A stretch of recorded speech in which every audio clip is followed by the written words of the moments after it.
ক'বলগীয়া আছে গোটেই কথাখিনি এটা স্পষ্ট ৰূপ এটা পাব। আজি আমাৰ সন্মানীয় বিৰোধী দলপতি ডাঙৰীয়াই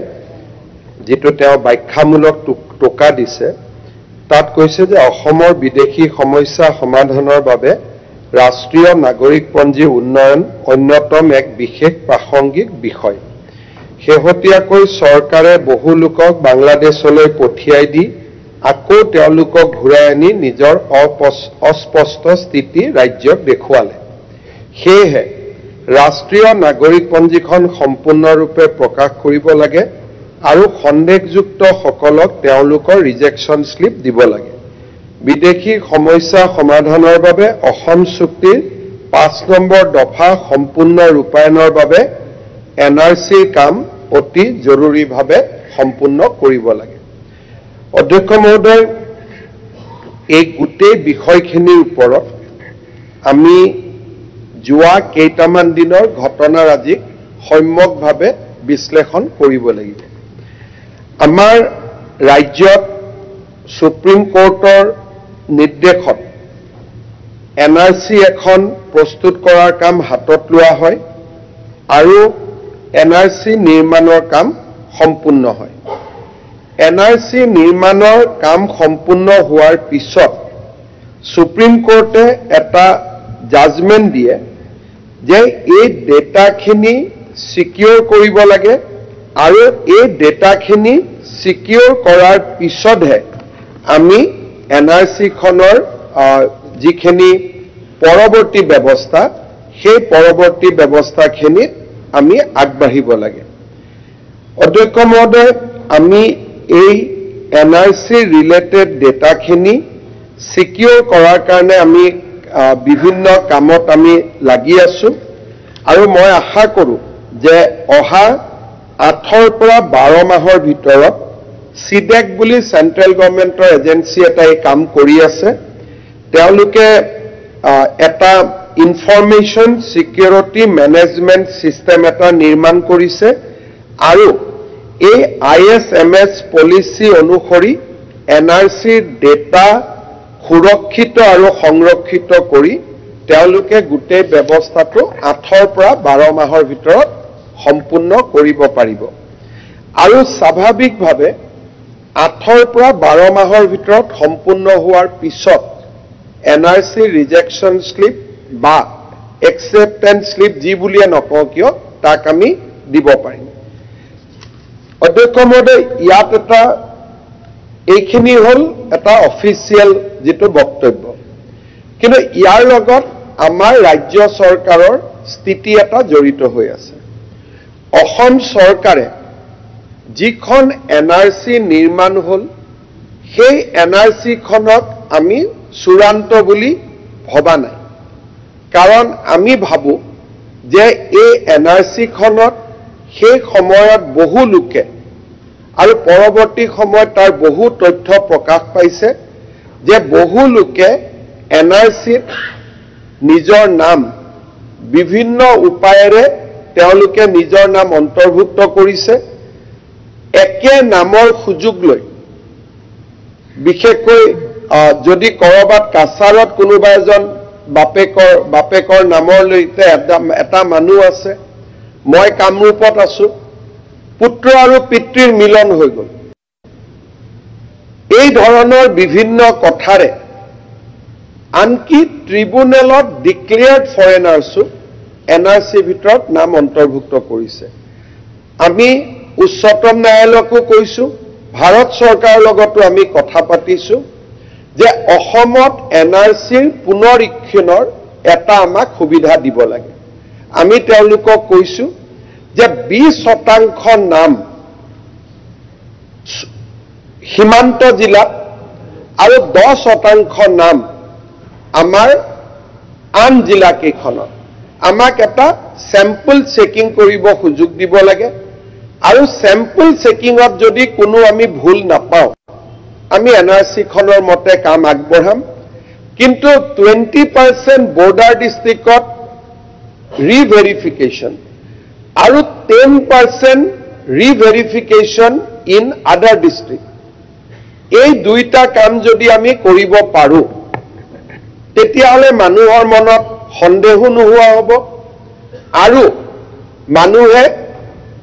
স্বাভাৱিকভাৱে NRC-খনক এটা সঠিক দস্তাবেজ বুলি স্বীকাৰ কৰিব এই গোটেই NRC-খনৰ ওপৰত যিটো সন্দেহ এই সন্দেহটো ৰাজ্য চৰকাৰে নহয় আনকি সদৌ অসম ছাত্ৰ সন্থা আৰু আন সংগঠনসমূহে অন ৰেকৰ্ড তেওঁলোকে জনাইছে যে NRC-ৰ প্ৰক্ৰিয়াত আমি সম্পূৰ্ণভাৱে সন্তুষ্ট হ'ব পৰা নাই গতিকে ৰাজ্য চৰকাৰে আমাক এখন সম্পূৰ্ণ শুদ্ধ ৰাষ্ট্ৰীয় নাগৰিকপঞ্জী প্ৰস্তুতকৰণ কৰি আমাক দিব লাগে অধ্যক্ষ মহোদয় এই বিষয়বিলাকে প্ৰায়ে সুপ্ৰিম কোৰ্টত গৈ থাকে কেইদিনমান আগতে ভাৰতৰ মহামান্য সুপ্ৰিম কোৰ্টে এটা বিশেষ জাজমেণ্ট দিয়ে সেই জাজমেণ্টটোত এটা কথা সুপ্ৰিম কোৰ্টে স্পষ্ট কৰি দিয়ে যে NRC আৰু বিদেশী বিতৰণৰ মাজত কোনো সম্পৰ্ক নাই অৰ্থাৎ ইয়াত কৈছে যে যেটো আমি ফাইনেল কথাটো কৈছো এজন আবেদনকাৰীয়ে তেওঁ সুপ্ৰিম কোৰ্টত গৈ আবেদন কৰিলে যে মোৰ NRC-ত নাম আছে কিন্তু নাম থকা সত্ত্বেও ট্ৰিব্যুনেলে মোক ফৰেনাৰ্ছ বুলি ডিক্লেয়াৰ কৰিলে এই কেছটো হ'ল ৰফিকুল হক ভাৰ্চেছ ইউনিয়ন অফ ইণ্ডিয়া তেওঁ গৈ সুপ্ৰিম কোৰ্টত দাবী কৰিলে বা সুপ্ৰিম কোৰ্টত আবেদন কৰিলে যে মোৰ নামটো যেহেতু NRC-ত ইতিমধ্যে সোমাইছে সেইবাবে ৰাজ্য চৰকাৰে বা ভাৰত চৰকাৰে মোক এই ক্ষেত্ৰত কোনো ধৰণৰ মোৰ বিৰুদ্ধে ন্যায়াধিকৰণত কেছ নহব বা মোক যেটো ফৰেনাৰ্ছ ডিক্লেয়াৰ কৰিছে সেই ব্যৱস্থাটো ইলিগেল বা সেই ব্যৱস্থাটো সুপ্ৰিম কোৰ্টে স্থগিত কৰিব লাগে ইয়াতে সুপ্ৰিম কোৰ্টে তেওঁলোকক ক'লে ইন্টাৰিম প্ৰথম ষ্টে আছিলে তাৰ পিছত সুপ্ৰিম কোৰ্টে ক'লে the inclusion of the name of the appellant in the draft NRC would have no bearing on the order passed by the tribunal অৰ্থাৎ ফৰেনাৰ ট্ৰিব্যুনেলে নিজৰ ৰাস্তাত যাব NRC নিজৰ ৰাস্তাত থাকিব NRC-ত নাম থকাৰ পিছতো সন্দেহৰ ভিত্তিত ৰাজ্য চৰকাৰে ফৰেনাৰ্ছ ডিটেকশ্যন কৰি থাকিব পাৰিব কোনোবা সাৰ্কুল অফিচাৰ এজনে NRC এখন বনাই দিয়া মানে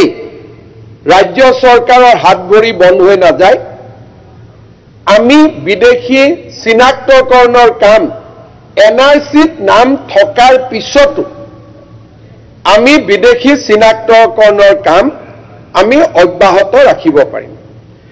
অধ্যক্ষ মহোদয় কেতিয়াবা আমি চৰকাৰক কথা কওঁ মহামান্য সুপ্ৰিম কোৰ্টে সিটিজেনশিপ 6A ওপৰত এটা জাজমেণ্ট দিলে জাজমেণ্টত ক'লে যে 1971 উইল বি কাট অফ তাক আমছুৱে আদৰণি জনালে তাক কংগ্ৰেছ দলৰ বহুকেইজন বিধায়কে আদৰণি জনালে আৰু ছাত্ৰ সন্থায়ো আদৰণি জনালে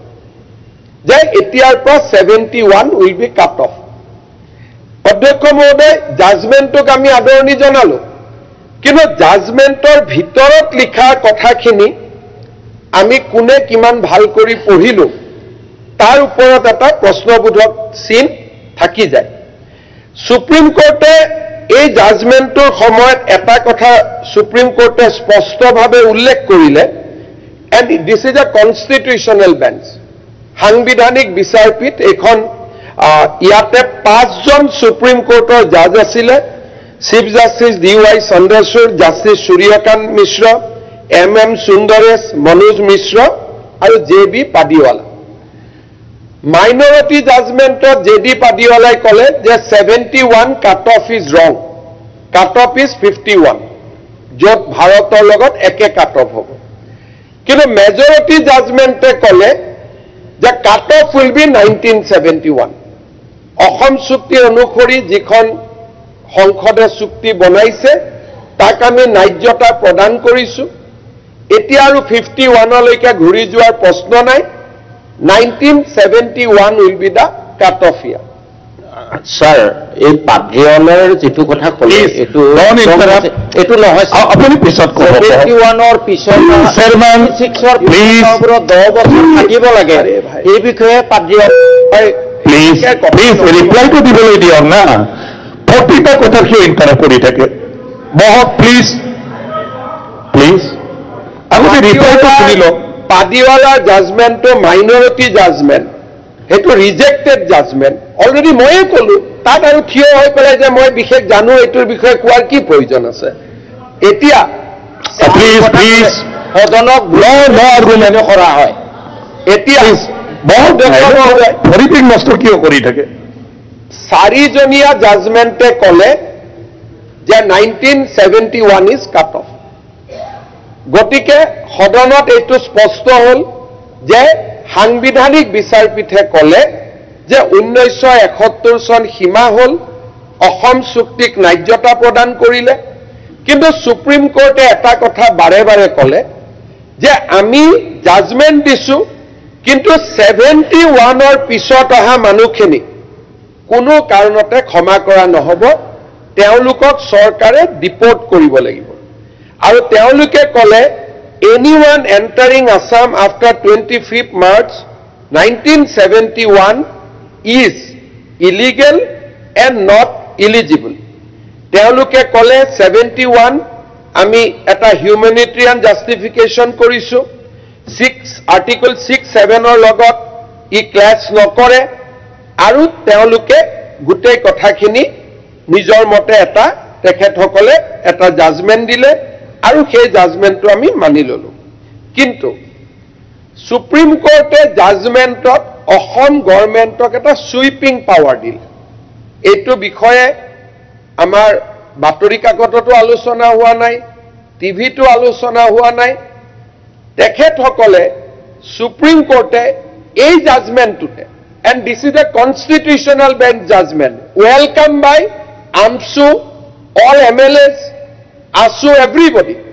ইয়াত আৰু কোনো ডিসপিউট নাই এতিয়াও মুটকৈ বেছি চেয়াৰম্যান ডাঙৰীয়াই জাজমেণ্টটো পঢ়িছে কাৰণ তেওঁ লগে লগে উঠি ক'লে যে মই ভুল কৰি কৈছো তাৰমানে ইমান ডিপলৈকে গৈ জাজমেণ্টটো পঢ়া হৈছে মোৰ দৰকাৰ ইমান নহয় কাৰণে মই পঢ়া নাই ইয়াত তেওঁলোকে ক'লে the Supreme Court has says Section 6A ruling affirmed that the 1950 Expulsion Act remained valid and operative. তাৰমানে বিদেশী বহিষ্কৰণৰ কাৰণে এতিয়াৰ পৰা চৰকাৰ ট্ৰিব্যুনেলত যোৱাৰ প্ৰয়োজন নাই The 1950 Act says that ডিচিজনে যদি প্ৰাইমা ফেসি ভাবে ই বিদেশী he can be evicted from the state of Assam আপোনালোকে এখন পঢ়ি ল'ব 1950 ইলিগেল এক্সপালশন ফ্ৰম আসাম একখনৰ ব্যাকগ্ৰাউণ্ডটো বেলেগ আছিল স্যাৰ কিয় কথা কয়বা আপুনি 1950 চনৰ সেই একখনৰ ব্যাকগ্ৰাউণ্ড কোনে মই মাত্ৰ পইণ্টটো লিখি ৰাখক those were from please আপুনি পইণ্টটো লিখি ৰাখক so could be easily the same honorable হয় আপুনি honorable MLA আপুনি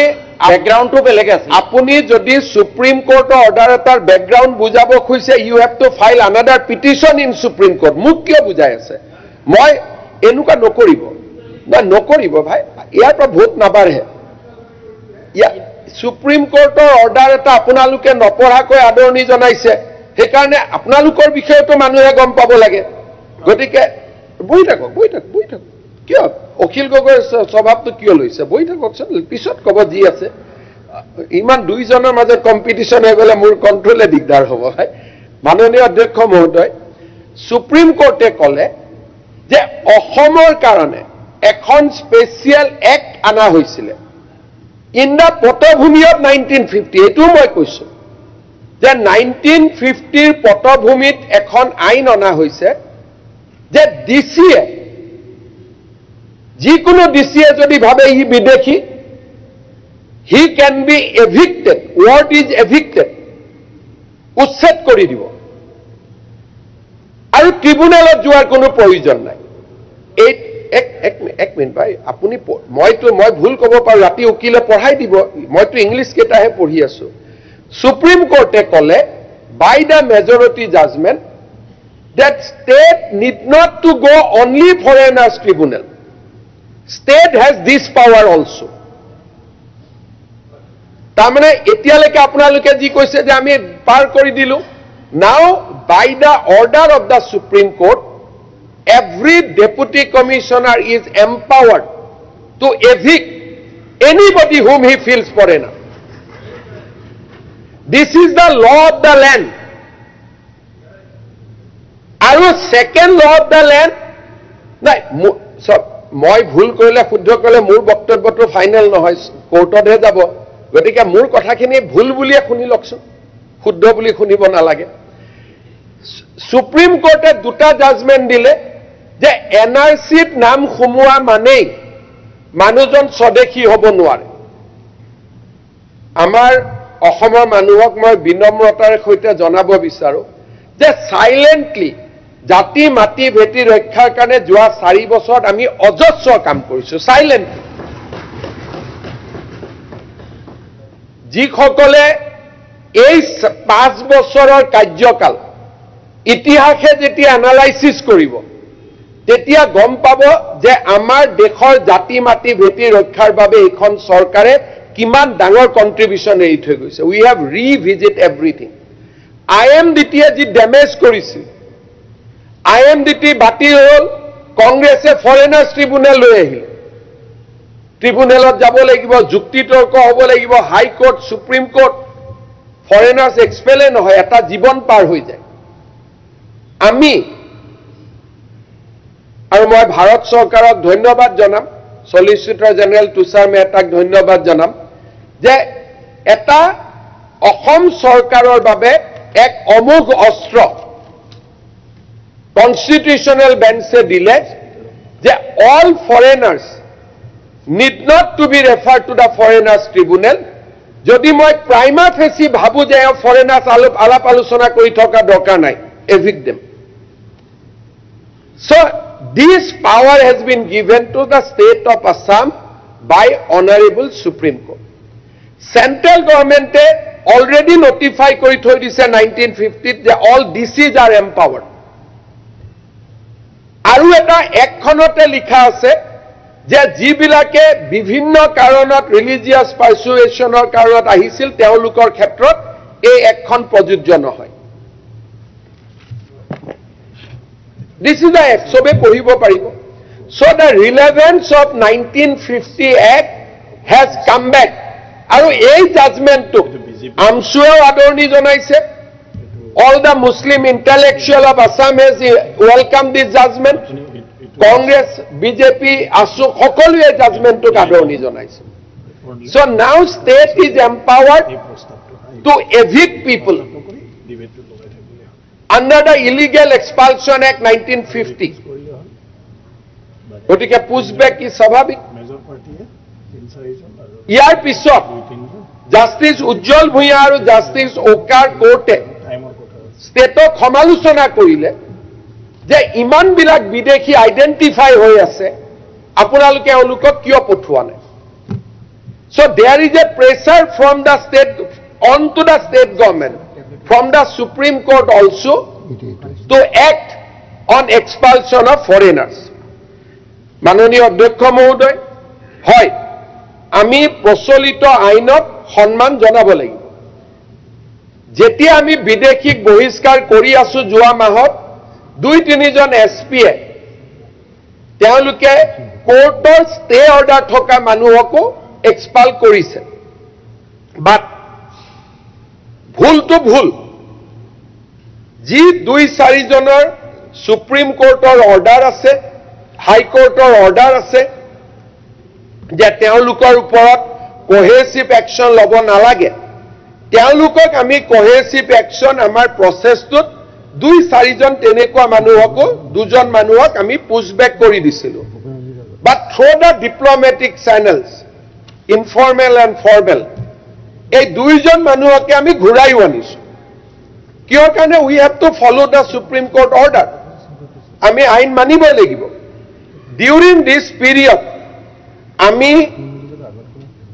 সৰ্বমুঠ 193 and 110 দুইটা যোগ কৰিলে কিমান হয় অলমোষ্ট 330 মানুহক আমি পুছবেক কৰিছো আৰু এজনো উভতি অহা নাই আহাৰ কথা আহিবই নোৱাৰে আৰু দিছ পুছবেক উইল বি ইণ্টেনচিফাইড ই আৰু গতি ল'ব কাৰণ আমাৰ ৰাজ্যত যি ধৰণে পাকিস্তানী এলিমেণ্ট সোমাইছে বাংলাদেশৰ ফাণ্ডামেণ্টেলিষ্ট এলিমেণ্ট সোমাইছে ষ্টেটখনে নিজক বচোৱাৰ কাৰণে আমি আগতকৈ বেছি এক্টিভ হ'ব লাগিব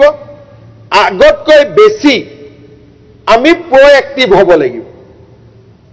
সেইকাৰণে state government has decided that ami illegal expulsion act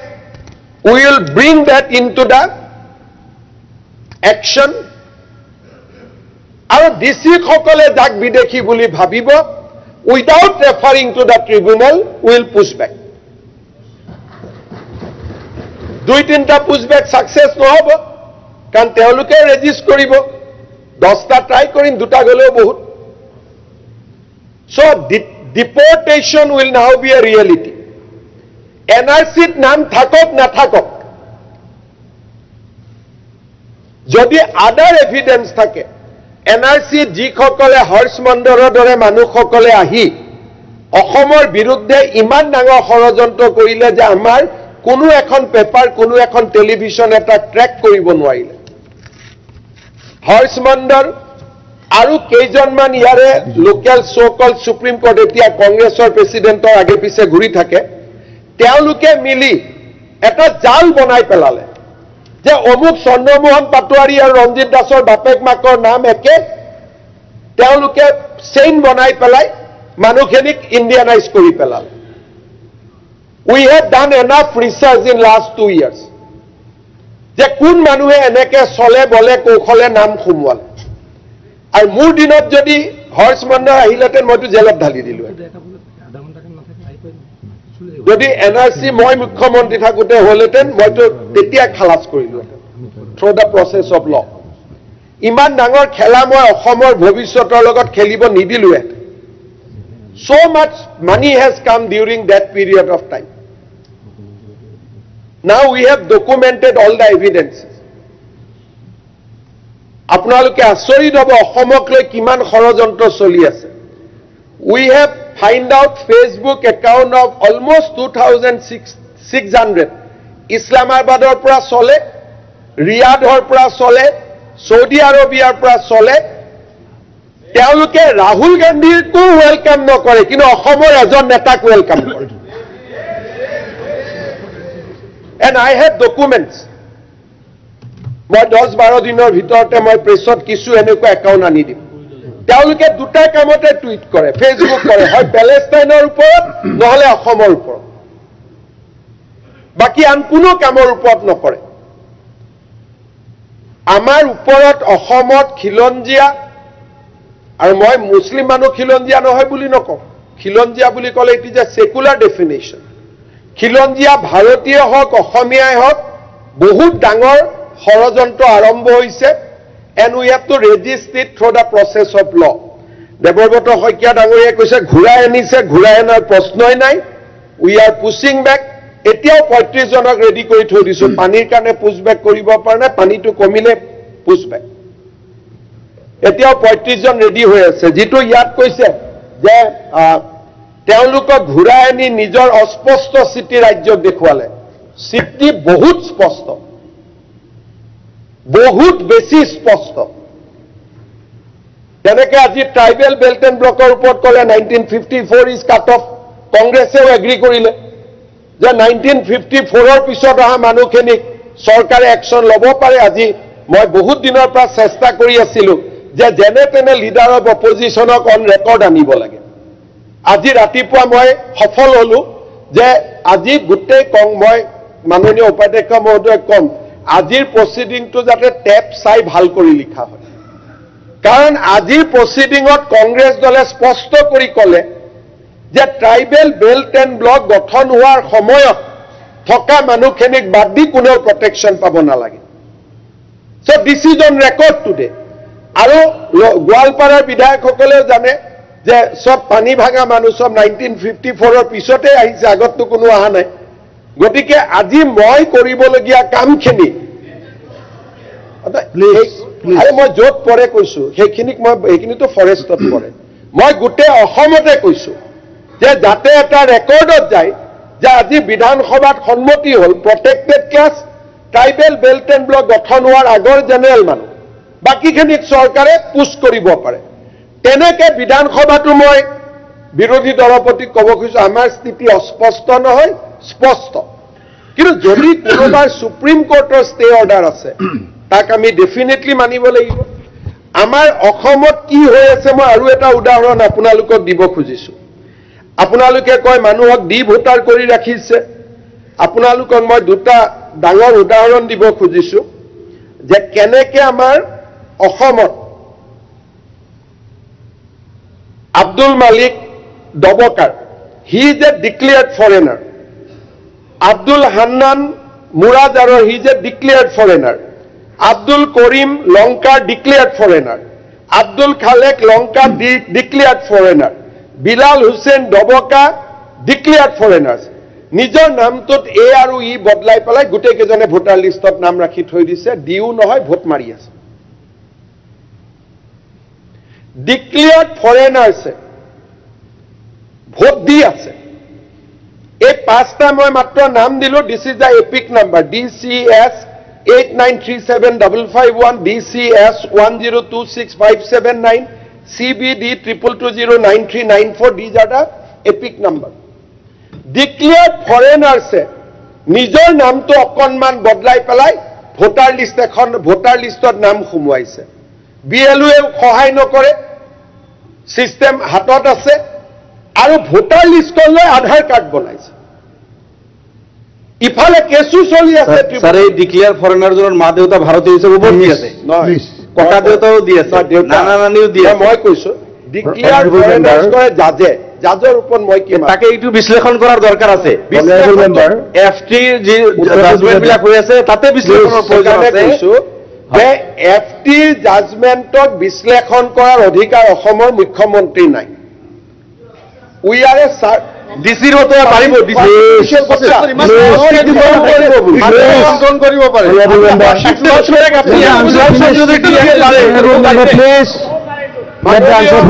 মাননীয় আজিও এইটো ৰেকৰ্ড কৰক। মোক উপাধ্যক্ষ মহোদয় ক'লে যে FT জাজমেন্ট ৰিভিউ কৰা পাৱাৰো মোৰ আছে, গতিকে যাক যাক ইণ্ডিয়ান কৰি দিছিলে মইতো এটা বিদেশী কৰি দিম। সঠিকভাৱে কৰিব লাগিব। আপত্তি নাই, কিন্তু 99.9% ইণ্ডিয়ান হ'ব। মই কৈছো শুনক, মোৰ হাতত পাৱাৰ নিদিব। আপোনালোকক মই কৈছো যে আপুনি মুখ্যমন্ত্ৰীৰ নিচিনা তেনেকে আৰ্গুমেণ্ট নহয়, অসমীয়া আপুনি মুখ্যমন্ত্ৰীৰ নিচিনাকে কথা ক'লে ভাল। আপুনি আপুনি যিখন চিটত বহি আছে মাননীয় মই মুখ্যমন্ত্ৰী পিছত অসমীয়া আগত, মুখ্যমন্ত্ৰী মই পিছত, অসমীয়া মই আগত। গতিকে মই যি কম অসমীয়াৰ দৰে কম, গৌৰৱী অসমীয়াৰ দৰে কম। গতিকে এই কথাটো মনত ৰাখক। গৌৰৱী অসমীয়াটো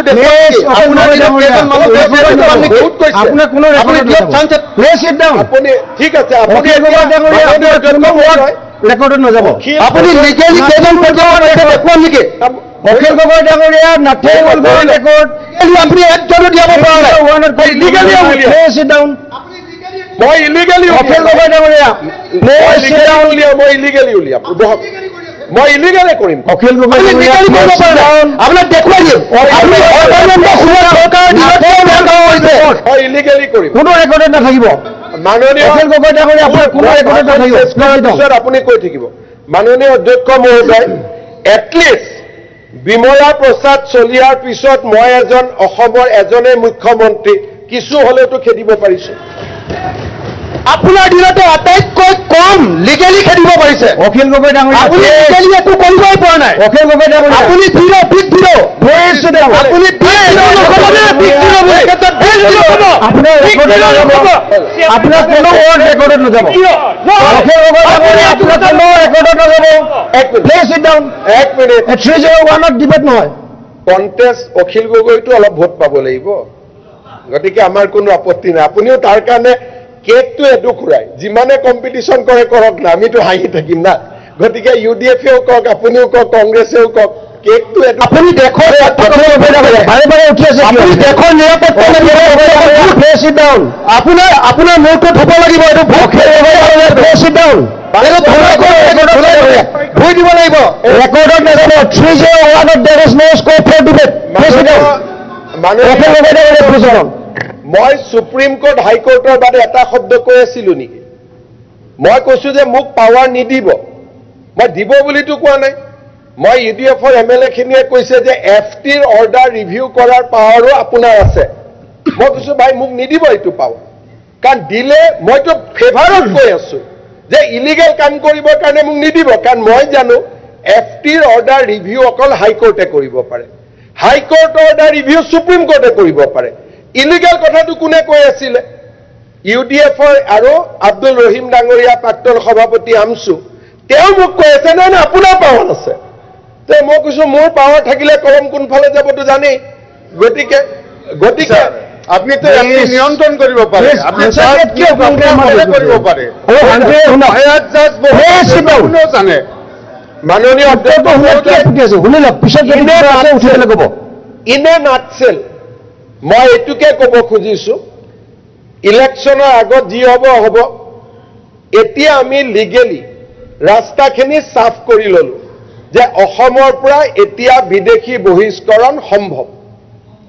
দিস ইজ দ্য এচিভমেন্ট আমি এটা যি প্ৰতিশ্ৰুতি দিছিলো যে আমি কাম কৰিম আৰু আজি 300 বিদেশীও গৈছে আৰু এই প্ৰসেসটো চলি থাকিব মই এতিয়া কৈছো 35 জন মোৰ হাতত আছে পানী কমিলে পঠাই দিম গতিকে through the process of law আমি ফৰেনাৰ্ছ এক্সপালছনৰ কাম as per the verdict of the constitutional bench of the Supreme Court of India যেটো মোক কৈছে লিগেলি কৰিব লাগে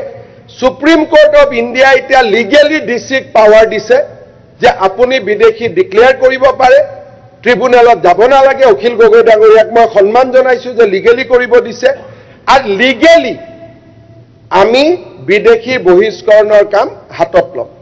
বাট দিস প্ৰসেস ইজ tedious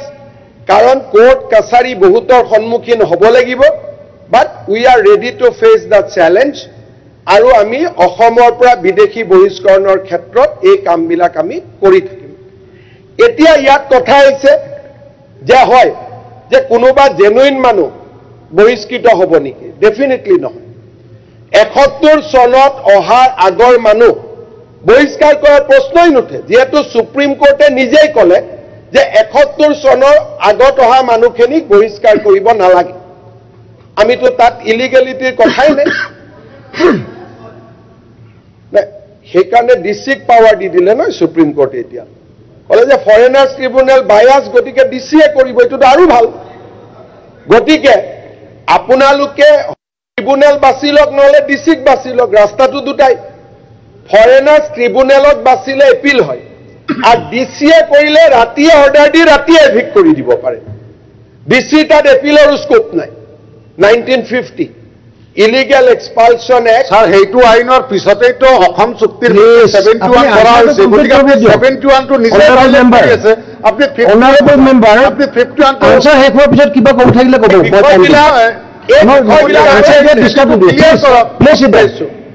এই বিষয়বিলাক আনিছে কোনে আপোনালোকে আনিছে কাৰণে মই কব সুযোগ পাইছো মইতো ৰাতিপুৱা ভূপেন হাজৰিকাৰ ওপৰত কম বুলি আহিছিলো আপোনালোকে নিজে খজুৱাব যেতিয়া নিজৰ গাত খজুৱতিটো পৰি যাব তেতিয়া আপোনালোকে জপিয়া কৰি থাকিব এইটোতো নহয় এতিয়া মোৰ কথাটো হ'ল এই সুপ্ৰিম কোৰ্টৰ জাজমেন্টটো সকলোৱেতো আদৰণি জনাইছে গতিকে আদৰণি জনোৱা জাজমেন্ট এটাৰ ওপৰত আমি যদি কাম কৰো তাত কোনো আপত্তি থাকিব নালাগে যদি মই জাজমেণ্টটো ভুল কৰি পঢ়িছোঁ মোক শুধৰাই দিব আৰু ভুল কৰি পঢ়িলেতো মই একো কাম কৰিব নোৱাৰো কিন্তু সুপ্ৰিম কোৰ্টে স্পষ্টভাৱে কৈছে যে ইলিগেল এক্সপালছন এক্ট 1950 ইজ ভেলিড আৰু গভৰ্ণমেণ্টে ইচ্ছা কৰিলে ফৰেনাৰ্ছ ট্ৰিব্যুনেলত নোযোৱাকৈও তেওঁলোকে ইলিগেল যি ফৰেনাৰ্ছ আছে হু কেম বিফৰ ইয়াতে আছে মই পঢ়ি দিছোঁ power to order expulsion of certain immigrants.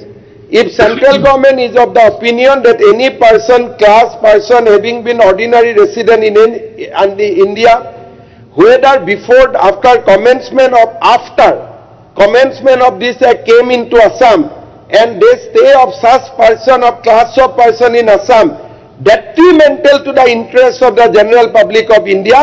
direct such people or class of person to remove himself.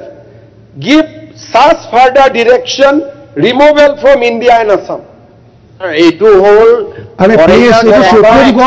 Court দিয়েছে আপনি তার অপিনিয়ন নহয় sir please nothing will go in আপনার কোনো রেকর্ডত নাযাব মই বুজি আছো আপোনালোকে শুনক আপোনালোকে কিয় এইটোত কষ্ট পাইছে সেই প্যাৰাগ্ৰাফটো আপোনালোকে নপঢ়িলে না পঢ়ক না প্লিজ আপুনি 1 মিনিট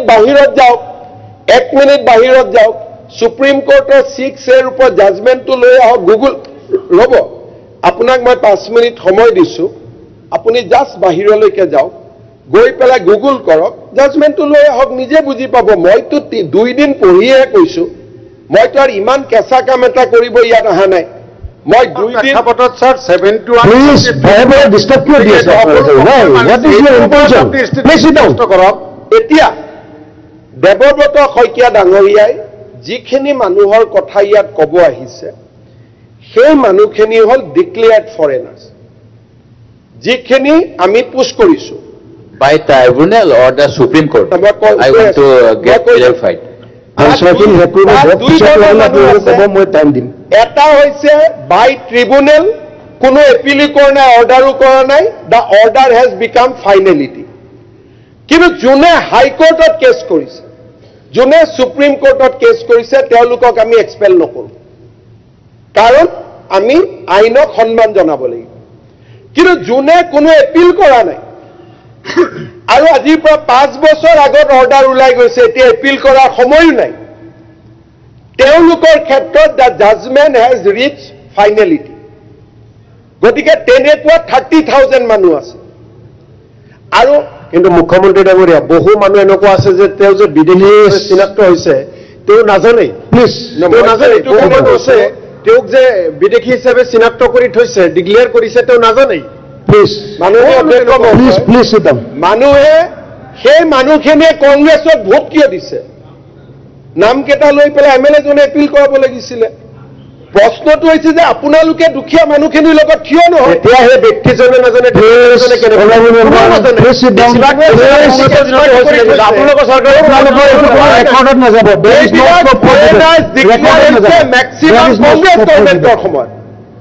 এই ফৰেনাৰ্ছৰ যিখন লিষ্ট ডিক্লেয়াৰ হৈছে কাৰণ সোণোৱাল ডাঙৰীয়া মুখ্যমন্ত্ৰী হোৱাৰ পিছৰ পৰা ডিটেকশ্যন ডিপৰ্টেশ্যনৰ কাম এনআৰচিৰ কাৰণে ৰখি আছিলে এই গোটেই মানুহবিলাক ফৰেনাৰ্ছ ডিক্লেয়াৰ হৈছিল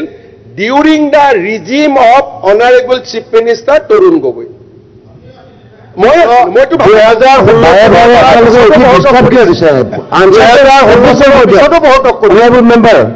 আনচাৰটো কমপ্লিট হ'ব দিয়ক তাৰপিছত কিবা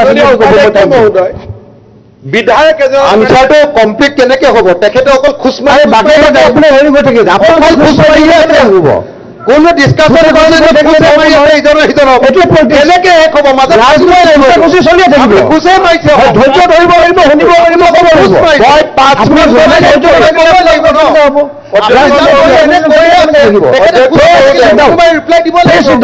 অধ্যক্ষ মহোদয় এজন বিধায়কক ৰাইজে কিয় ভোট দিয়ে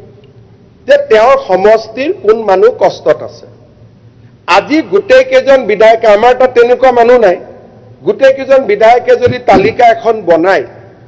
এজন উকিল লগাই কোৰ্টত গ'লহেঁতেন সমস্যা নাই এতিয়া আপোনালোকৰ ইনএকশ্যনটো মোক কিয় দুখ দিয়ে এই দুখীয়া মানুহখিনিৰ লগত আপোনালোক থিয় নহল আপোনালোকৰ চৰকাৰৰ দিনত তেওঁলোকৰ কেছ গল ফৰেনাৰ্ছ ট্ৰিব্যুনেলত আপোনালোকৰ চৰকাৰে মানুহক দি ভোটাৰ পাতিলে এতিয়াতো মইতো কৰিম বুলিহে কৈছো মইতো একো কৰাই নাই আজিলৈকে যিখিনি দি ভোট হোৱা নাই আপুনি অভিজ্ঞ ইমান জানে আপনি কওকচোন দি ভোট কেতিয়া হৈছে আপনি ভালকে জানে দি ভোট হৈছে অসমত আটাইতকৈ বেছি দুই ভোটাৰ 2001 চনৰ পিছত হৈছে কাৰণ ময়ে আছিলো নহয়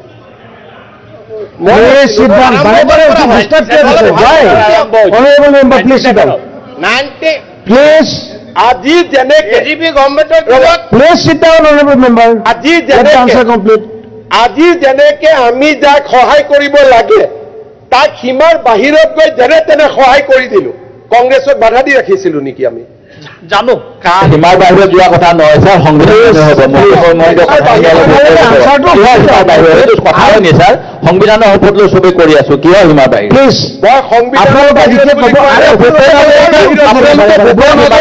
এইটো কি শব্দ বাহিৰটো কেনেকুৱা কথা পাতিবৰ কাৰণে অধিৱেশন পাতিলে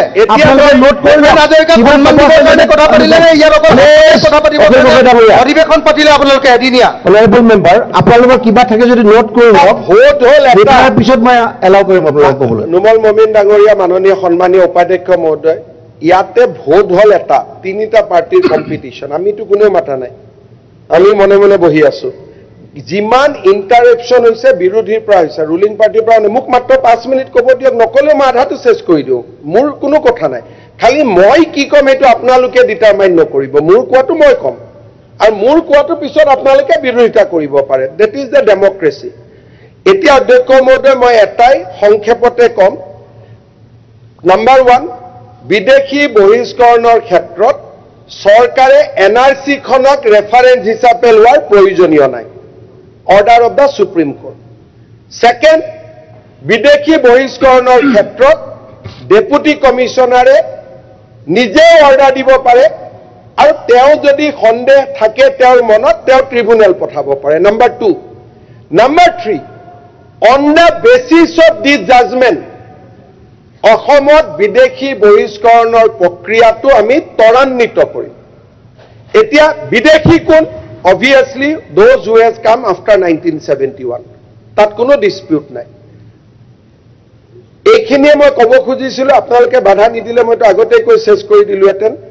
বিমলা প্ৰসাদ চলিয়াই পুছবেক আৰম্ভ কৰিছিলে অসমত কংগ্ৰেছৰ মুখ্যমন্ত্ৰী গোটেই ভাল কামৰ ইনস্পাইৰেশ্যন আমি কংগ্ৰেছৰ পৰাই লওঁ Gopinath Bordoloi tribal belt and block বনাইছিল তেওঁৰ পৰা ইনস্পাইৰেশ্যন লওঁ বিষ্ণুৰাম মেধিয়ে এভিকশ্যন আৰম্ভ কৰিছিল আমি তেওঁৰ পৰা প্ৰেৰণা লওঁ বিমলা প্ৰসাদ চলিয়াই পুছবেক কৰিছিল আমি তেওঁৰ পৰা প্ৰেৰণা লওঁ তৰুণ গগৈ ডাঙৰীয়াৰ দিনত ডি ভোটাৰ এনআৰসি হৈছিল তাৰ পৰা আমি প্ৰেৰণা লওঁ গতিকে গোটেই ৰেকৰ্ডখিনিতো সেইটো ফালে আছে এতিয়া আমি ৰেকৰ্ড বনাবহে খুজিছো মইতো এটাও ভুল কোৱা নাই ইতিহাসৰ পৰা কৈছো এতিয়া আমি আৰম্ভহে কৰিব খুজিছো আজি বিষ্ণুৰাম মেধিয়ে যিমান এভিকশ্যন কৰিছিলে হিমন্ত বিশ্ব শৰ্মাই তাৰ 10% কৰা নাই গোপীনাথ বৰদলৈ যিমান ট্ৰাইবেল বেল্ট এণ্ড ব্লক বনালে মই এটাও বনাব পৰা নাই লাগিহে আছো micro tribal belt and block বনাবৰ কাৰণে মই পাৰাই নাই আৰু তৰুণ গগৈ চৰকাৰৰ দিনত যিমান মুছলমান মানুহে কোৰ্ট কাছাৰীত যাব লগা হৈছিল ট্ৰিব্যুনেল খেদা খেদি বৰ্ডাৰ পুলিচ যোৱা 5-6 বছৰ এনআৰসি হৈ থকাৰ কাৰণে সকলো শান্তিতে আছে কম্পেৰিজন কৰিব হিসাব কৰিব আগতেতো ইয়াত আহি ৰাস্তা ঘাটৰ কথা কোনেও নাপাতিছিলে খালি দি ভোটাৰৰ কুৱেশ্যন আজিকালিতো এইবোৰ একো নাই এতিয়া আপোনালোকে আদৰণি জনোৱা জাজমেন্ট এটাৰ ভিত্তিত আমি কিছু কাম কৰিবলৈ আগবাঢ়িছো সামান্য 300-400 জনক মাত্ৰ পঠিয়াইছো আৰম্ভণি এটা ইয়াক লৈ যাব লাগিব এটা নেক্সট লেভেললৈকে আৰু তাৰ কাৰণে যদি আইনে আমাক অনুমতি দিয়ে আমি নকৰো যদি আইনে অনুমতি দিয়ে ডেফিনেটলি আমি কৰিম আৰু সেই কাৰণে মই আগতে উত্তৰটো এটা শব্দত সামৰিছো বিদেশী বহিষ্কৰণৰ ক্ষেত্ৰত এই চৰকাৰখন দায়বদ্ধ আইনে দিয়া দেৱব্ৰত শইকীয়া ডাঙৰীয়া সংবিধানৰ কথা কৈছে গতিকে মই সংবিধানে ৰিপিট কৰিম যে সংবিধান আৰু আইনে প্ৰদত্ত কৰা প্ৰতিটো ক্লজ সেকশন দাড়ি কমাৰ সুবিধা লৈ অসমখনৰ পৰা আমি বিদেশী বহিষ্কৰণৰ কাম কৰিম বহিষ্কৰণৰ কাম কৰিলে এটা লাভ হয় কি যিমান মানুহ আছে বহিষ্কাৰ কৰি আমি শেষ কৰিব নোৱাৰো ইয়াৰ পৰা যেতিয়া যায় তেতিয়া বাংলাদেশত এটা মেছেজ হয় যে অসমত আৰু নাযাবি দেই ভাৰতত আৰু নাযাবি দেই ইট এক্ট এজ এ ডিটাৰেন্ট এতিয়াও যে গোটেই ভাৰতৰ পৰা আমাৰ কেন্দ্ৰীয় গৃহমন্ত্ৰী ডাঙৰীয়াৰ নেতৃত্বত মই সেই সংখ্যাটো দিবই খোজা নাই যে গুজৰাট ৰাজস্থানত যোৱা বহুত মানুহক অসমেদি আমি পুশবেক কৰিছো বহুত মানুহক that number মই দিব নোখোজো কাৰণ BSF এ কৰিছে আমি মাত্ৰ ফেচিলেট কৰিছো that number is huge বহুত ডাঙৰ অংক এটা ইয়াত আছে খুমাই কিন্তু মই অথৰাইজ নহয় কাৰণে ক'ব খোজা নাই but this is being facilitated by Assam government Assam চৰকাৰে আমি যিমান পাৰো সহায় কৰি আছো এই মানুহখিনি গলে বাংলাদেশৰ যদি প্ৰতিটো জিলা প্ৰতিটো খণ্ড প্ৰতিটো প্ৰখণ্ডত যদি আমি 10 জন কৰি পঠাব পাৰো ডাঙৰ মেছেজ এটা যায় যে আৰু অসমত আহিব নালাগে নহলে অসমত আহি থাকে আমি ৰাইজৰ কাম কৰিছো সংবিধানৰ নিৰ্দেশত কাম কৰিছো যে দেশ বিদেশী মুক্ত হ'ব লাগে আৰু আমি কৰি গৈ থাকিম আপোনালোকৰ সহযোগিতা বিচাৰিছো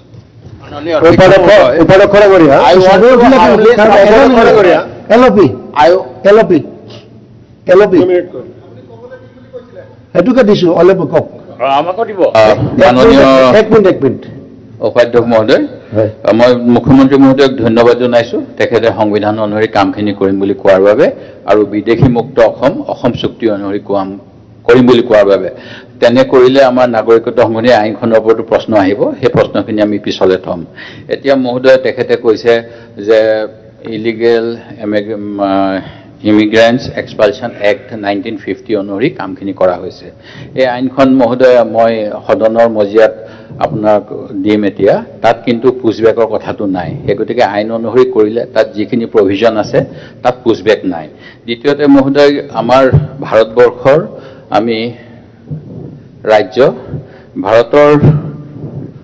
পাৰ্লিয়ামেণ্টত খুব শেহতীয়াকৈ এছ জয়শংকৰ ডাঙৰীয়াই কৈছে ইট ইজ দ্য অব্লিগেশ্যন তেখেত এক্সটাৰ্নেল এফেয়াৰ্ছ মিনিষ্টাৰ বৈদেশিক পৰিক্ৰমা it is the obligation of all countries to take back their nationals অৰ্থাৎ বাংলাদেশী যদি আছে বাংলাদেশে নিবই লাগিব অব্লিগেশ্যন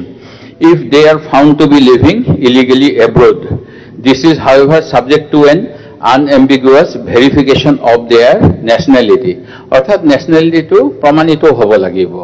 আৰু this is not a policy practiced only in India it is a generally accepted principle in international relations অৰ্থাৎ ভাৰতৰ পৰা বাংলাদেশী আহিলে বাংলাদেশলৈ যাব লাগিব বাংলাদেশৰ তেওঁলোকক গ্ৰহণ কৰিব লাগিব বাংলাদেশী বুলি প্ৰমাণিত হ'ব লাগিব আমাৰ তাত একেবাৰে দ্বিমত নাই আমি বাংলাদেশী মুক্ত অসম বিচাৰো মহোদয় দ্বিতীয় আৰু অকণমান ক'ব বিচাৰো যিটো সেকশন 6A আৰু যিটো তেখেতে ৰুলিংখিনি ক'লে সেই ৰুলিংখিনি কিন্তু কোৰ্টো সেকশন 6A টোৱে ইলিগেল আমাৰ যিটো অসম চুক্তিক ৰক্ষণাবেক্ষণ হৈছে ইয়াৰ contravention কৰে বুলি লিখা নাই সুপ্ৰিম কোৰ্টৰ মতে section 6 does not clash with the immigrants expulsion from Assam Act 1950 আৰু যিখন আইনৰ কথা কৈছে এই আইনখন 1950 চনতে অসমত মাত্ৰ দুদিন মানৰ কাৰণেহে প্ৰয়োগ কৰা হৈছিল যেহেতু এই যে উপায়ুক্তসকলক ক্ষমতা দিব বুলি ক'লে ঠিক তেনেকৈ it invited trouble for many Bengali Muslims and when an old resident was asked to leave his residence in an upper Assam town within 3 days, Nehru was furious, writing to Bordoloi on 10th April 1950. Gopinath Bordoloi ke tekhete kole jijonor kotha manoniya mukhyamantri ullekh korise Nehru asked him to suspend the enforcement of the act. আৰু মাত্ৰ দুদিনৰ কাৰণে আইনখন আহিছিলে আৰু যেহেতু অলপ উৎপাত কৰা হৈছিল আইনখনক লৈ সেইটোকে বন্ধ কৰা হ'ল এই গোটেইখিনি অৰূপ শইকীয়াৰ কিতাপখনত আছে যিটো আপোনাৰ কিতাপখনৰ নামটো হ'ল অৰূপজ্যোতি শইকীয়াৰ কিতাপ কুৱেষ্ট ফৰ মডাৰ্ণ আছাম মই সেই গতিকে নিয়ম অনুসৰি কৰাখিনিক সমৰ্থন কৰিছোঁ আপোনালোকে কথা